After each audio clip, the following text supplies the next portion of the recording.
હું વિવેક બાબરિયા અવારનવાર કૃષિ એટલે કે ખેતી વિશેના વિડીયો મૂકતો હોઉં છું. તો આજે આપણે એવી જ ચર્ચા કરશું કે ખેડૂત ભાઈઓ, ચોમાસું આપણું ઘણું આગળ ચાલી રહ્યું છે અને ઘણો સમય આમ જોઈએ તો ચોમાસું એટલે કે વાવણી થઈ એને આજે 35 થી 40 દિવસ થઈ ગયેલા છે આપણા સૌરાષ્ટ્રની અંદર એટલે કે ગુજરાતની અંદર.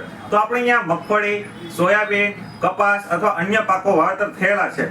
તો એવી જ રીતના આજે હું નેક્સસ કંપનીના પીવી વિશે વાત કરીશ કે વધુ ઉત્પાદન લેવા માટે પીવી શું કામ આપશે. કે દાખલા તરીકે ખેડૂત ભાઈઓ, મગફળીની અંદર અત્યારનો સમય એવો બેસ્ટ સમય છે કે આ પીવીનો ઉપયોગ કરવો જોઈએ કે વધુ ફાલ લગાડવા માટે, એટલે ફાલ લાગશે તો વધુ ઉત્પાદન આપણે મળશે. દાખલા તરીકે મગફળીની અંદર પહેલો રાઉન્ડ 35 થી 55 દિવસના ગાળામાં તમારે અવશ્ય છાંટી દેવો જોઈએ કે હુયા એનાથી એટલા હુયા ફૂટશે પીવીથી કે તમે બીજું ગમે પ્રકારની દવાનો ઉપયોગ કર્યો હોય તો પીવીની હારે કોઈ આવશે નહીં. તો તમારે પેલો રાઉન્ડ છાંટી દેવો જોઈએ. એવી રીતના મગફળીની અંદર બીજો પણ રાઉન્ડ છાંટવો જોઈએ કે એ રાઉન્ડ ક્યારે છાંટવો જોઈએ.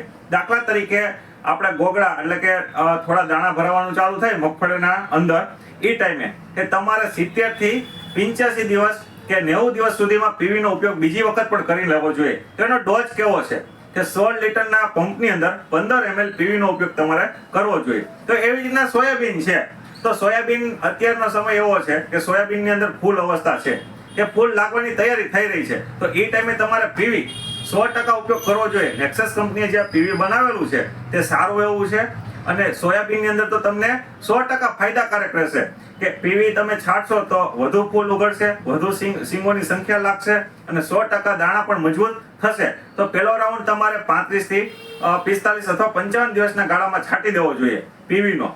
અને બીજો રાઉન્ડ તમારે જ્યારે સિંગ અવસ્થા વિકાસ થતી હોય એ ટાઈમે તમારે પીવીનો ઉપયોગ કરવો જોઈએ કે જ્યારે તમારો 65-70 દિવસનો પાક થાય, 90 દિવસ સુધી સોયાબીન હોય એ ટાઈમે તમારે પીવીનો ઉપયોગ કરવો જોઈએ.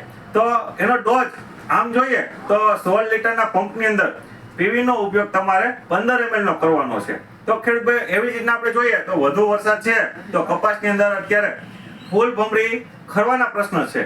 તો તમારે એ મજબૂત કરવા માટે તમે પીવીનો ઉપયોગ કરી શકો છો. તો કપાસની અંદર જે ફૂલ ભમરી ખરતી અટકાવશે અને ચાપવાની સંખ્યા ફૂલોનો તો એવું લાગશે તો બગીચો થઈ જશે કપાસની અંદર, કે એ પણ તમને કંટ્રોલ કરી લેશે અને ફૂલ ભમરી ખરતી અટકાવશે. તો કપાસની અંદર તમે પીવીનો ઉપયોગ 16 લીટરના પંપની અંદર 15 ml કરી શકશો. એનાથી તમને બેસ્ટ ઉત્પાદન મળશે કે તમે જ્યારે ₹1 ખર્ચો કરતા હોય, ₹1 તો તમને ₹5 ફાયદો મળશે ખેડૂત ભાઈઓ, અને સારું એવું ઉત્પાદન મળશે. જ્યાં નેક્સસ કંપનીનું પીવી છે તે આમ જોઈએ તો કંપની 2015 થી નેક્સસ કંપનીનો સ્થાપના થયેલી છે. અત્યાર સુધી સારી એવી પ્રોડક્ટો 70 થી 80 પ્રોડક્ટો માર્કેટની અંદર આપી ચૂકી છે. એમાંનું એક આ પીવી પણ છે. તો ખેડૂત ભાઈઓ, તમારે આનો ઉપયોગ કરવો જોઈએ. વધુમાં વધુ પીવીનો આપણા ગુજરાતની અંદર તો ખાસ બધા પાકની અંદર થવો જોઈએ. દાખલા તરીકે વેલાવાળા પાક હોય કે શાકભાજી પાક હોય, ગમે તે પાકની અંદર તમારે પીવી તો છાંટવું જ જોઈએ. તો હું વિવેક બાબરિયા આ વિડીયોના માધ્યમ દ્વારા વધુમાં વધુ ખેડૂત ભાઈઓ તમે આ પીવીનો ઉપયોગ કરો એ માટે હું ભલામણ કરું છું.